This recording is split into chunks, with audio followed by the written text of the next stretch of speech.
And wow, thanks so much to Edge City and Ethereum Foundation and everyone involved in putting the grant together. It's really a game changer to be able to make technologies that are for security that don't necessarily have a immediate return on investment. So with dCypher, this is a new system that we are working on, which is a new treatment of a traditional encryption method called we call it recryption, also known as proxy re-encryption. And so what this allows us to do, there we go. So usually when you store your data not on your computer, you have to make a choice. Either it's encrypted, I can access it, or it's shareable, I can collaborate. And also I have to trust the cloud provider to not peer into my data and do things with it without my permission. So I think trust in big tech is kind of at an all-time low, and in general for security, it's better to it's better not to have to trust. It's better just to have security. With proxy re-encryption or with recryption, you don't have to make the choice. You get the ability to store your data remotely and share it, and the cloud never gets access to it.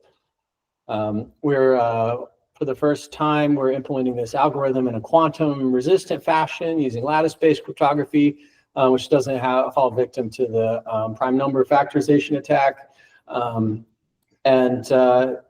Yeah, so with this, you can actually empower people to own their own data. And for instance, your AI agents, you can give them an access token to your data and then revoke access to that data, which is much different than just uploading all your data to every platform and then hoping that they delete it.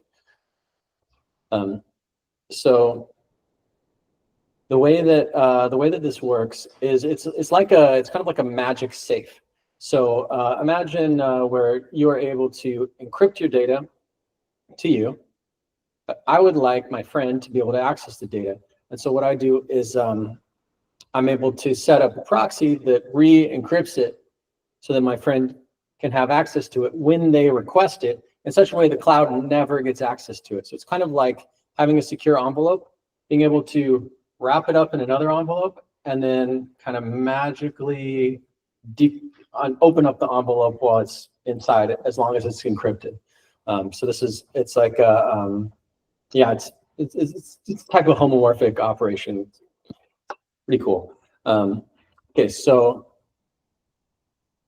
yeah, so true data ownership, where you are able to actually own and vend access to the data, empowers users in a very specific way so that you can have controlled data sharing, not owned by cloud providers. And so with interoperability in this way, you have a credibly neutral place that data is stored. Instead of, okay, the cloud provider, Google, Dropbox, stores my data, and then you get these incentives which are based around incumbency, which is sort of the walled garden that you see in modern cloud services, where money is made off of people's data.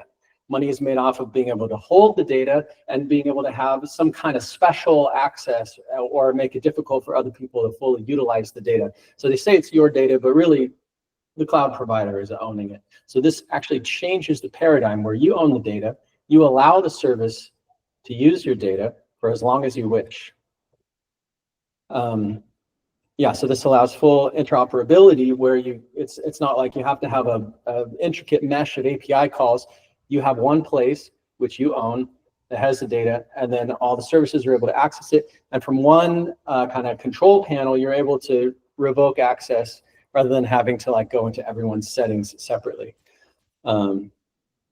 Okay, so just a couple of examples. For personally identifiable information, this is a game changer. So for instance, medical records, you have the ability to store an encrypted version of all of your medical records and then give access to it to a specific person or group for a length of time. So let's say you have blood work, it's stored online, it's encrypted, you have this new supplement company, you allow them access to your blood work for 24 hours while they analyze it, and then revoke the access.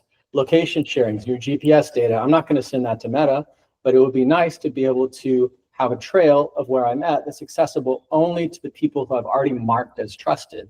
And so this allows me not to have to be online all the time. So the liveness requirement of distributed systems is one of the difficult problems to solve. When I worked at Holochain, it was you had to have the node online to synchronize. So what this does is it allows you to upload your data, and cloud never has access to it, but my friends can see it only. And for AI assistants, this is also going to change the game, because it's a difficult problem to solve. Is how do you get your private data and allow AI to have access to it without just uploading everything to the AI company. All right, so with this grant, we're gonna build it out. It's open source. It's using open lattice-based cryptography library funded by DARPA, which is amazing. So we're building the tools out right now. And then we'll be doing some proof of concepts and integrations with some partners. And then we'll be releasing open source tools so developers can integrate this into all applications, and launching our identity management interface and putting digital sovereignty into people's hands. We're building it now, so come by and help us out. Yeah.